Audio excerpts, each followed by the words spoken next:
Dahil yung ibang testigo ko, patay na eh. Nagka-COVID, yan ang gagawin ko. Wala na magkukwento. Pero kayong mga nandito, kayo makapagsasabi sa inyong sarili, sa inyong pamilya, sa inyong barangay chairman, kagawad, and so on and so forth. Noong pandemya, walang naggutom sa lungsod ng Maynila. Totoo? Buwan-buwan, may food box. Tama mali. Mayaman, middle class, mahirap. Per family, not household. Dahil sa isang bahay, minsan dalawang pamilya, minsan tatlong pamilya, o dalawang food box. Hindi pa nga naubos yung food box. Nakain nyo? Naramdaman nyo? Natanggap nyo? Yun yung kwento. O, lagyan natin ng kwenta. Eh kasi sila walang may kwento, kaya walang kwenta. O, ito ang kwento. 700,000 families. Pagpalagay nyo na lang 1,000 ang bawat isa. 700,000 times 1,000, no magka? Patay na. Dami zero. 700 million pesos times 8, 8 buwan. 8 times 7, 56, 5.6 billion piso. Nasaan na? Chinicha, Wiluwa, gone with the wind. 5.6 billion. Tanong, nakain natin? Nakaramdam kayo ng gobyerno? Totoo? Natanggap nyo? Oh, chicha pa lang yun. Eh, namigay pa ako ng kaka. Yung tigong 1,000. Tama? Plus 700 million. 6.3 billion piso. Nay, taas ang kamay na may anak na nag-aaral sa public school dito. Madami-dami akong testigo. O kayo. Nay, pandemya, lockdown. Ano sinabi ni Secretary Liling Briones? We will not do face-to-face classes. Online learning. Nag-aalala na naman yung tatay. Nag-aalala na naman yung nanay. Bakit? Mapapabili siya ng tablet eh. Pero hindi. Dahil lahat na mag-aaral nagkaroon ng tablet sa lungsod ng Maynila. Tama ka?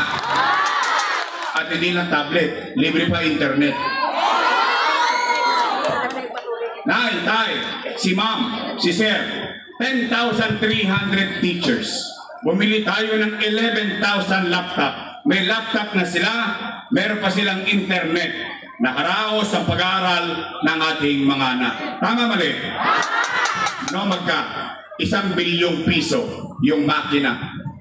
Laptop, 11,000. Tablet, 110,000 pieces. Internet, 300 million. 1.3 plus 6.3, 7.6 billion. Dalawa pa lang ang pinag-uusapan natin. Tusuma, Molnupiravir, daang-daang libo ang halaga ng isang gamot. Mabuhay lang ang isang pasyenteng may COVID-19.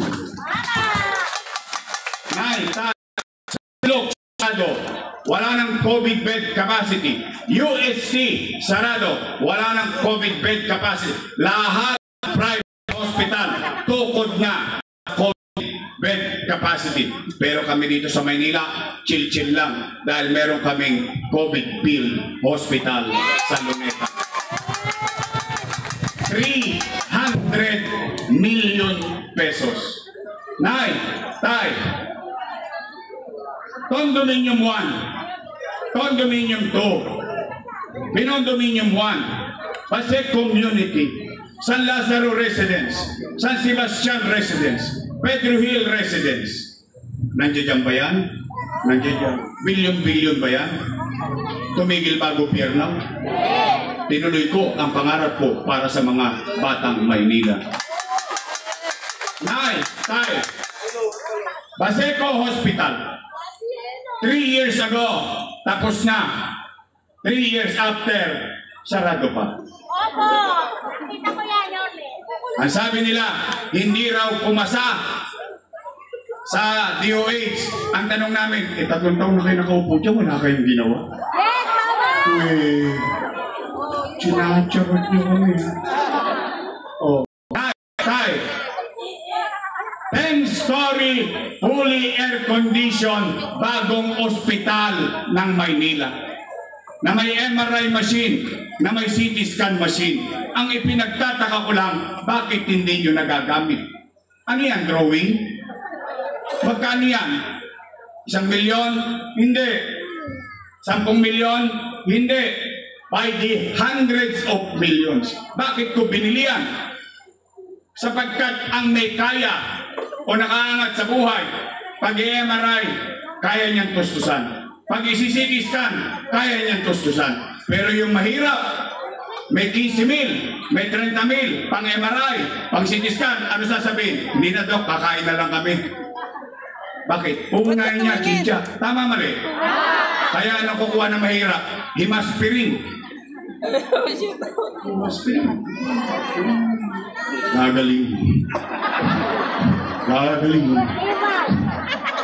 Yakapsul. Minsan, anong gagawa? Pag molo doon. Punta pala yun doon. Ganun ang buhay. Uunahin mo muna yung pamilya mo kahit may sakit ka rin. Ba't ka gagastos ng mahal-mahal? Pero, meron tayo. Hindi naman nagagamit ang tao. Nay, tay, Rosauro Almario Elementary School.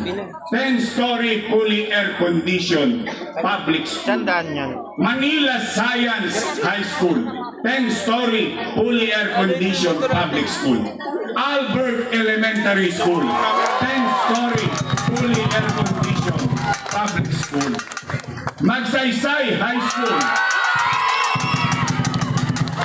3 years ago, iniwanan ko 5th floor na. 3 years after, 5th floor pa rin.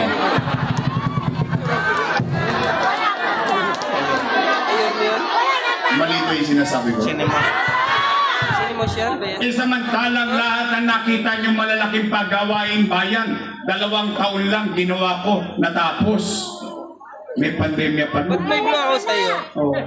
Nay, tay, nakaraang linggo, nakaraang buwan, nag-cutting ribbon sila sa Pedro Hill Residence, sa Sebastian Residence. Nag-cutting ribbon sila, 20-story na pabahay sa Maynila. Ang sabi nila, sila daw ang may gawa. Ewan eh, Wow. pero kaya? Pero yung pinapagawa nun, inutang ko, kasalanan ko. Dito. Wala. Puro na lang sila, utang, utang dito, utang doon, utang ina niyan. Hindi na makikita. O mga bata ha, pakinggan yung sinabi ko ha. Utang, ina niyan. O bawal magmumura. Puro na lang utang. Tanong, nagamit ba ng tao? Ha? Napapakinabangan ba ng tao? O nay, tay, ang Pilipinas ba Tinatayo niya. may utang? Trilyon. Naramdaman nyo? Tinatayo yung cellphone eh. Maynila, nangutang, may pandemya. Naramdaman nyo? O yun naman pala. Dikit eh. Eh sabi nila, yun ay mali. Malinaw yun. Kaya kanina dito siya. Malinaw yun. Parang dyan siya. Pagbigyan na natin, total, nagbigay naman ng 1,000. Total, kwentuhan lang naman to. O sige, kung yun ay mali, kung ako ay mali, edi mali din sila. Bakit? Kasama ko silang gumawa nun eh. Tama ba? Sinong vice mayor ko nun? Oh. Ang tanong namin mga taga Maynila, ba't nyo inaprubahan? Bakit nyo kung binigyan ng otoridad? Bakit nyo niratify? Pero nung bigayan ng food box, nakikita ang bapan, yung manyang gapan. Nagbigay rin sa kanya. Tama ba? O yan, kung yan ay mali, ahayaan ko kayo na magpasya kung mali ang ginawa ko. Pero at least, at the very least, isa lang ang magagawa ko at masasabi ko para sa aking sarili. Makapaglalakad ako sa Florentino, Algeciras, lahat ang iskinita kanto ng Maynila. Matangos ang ilong ko, mataas ang noo kong sasabihin, salamat sa Diyos, nakaraos kami ng pandemya.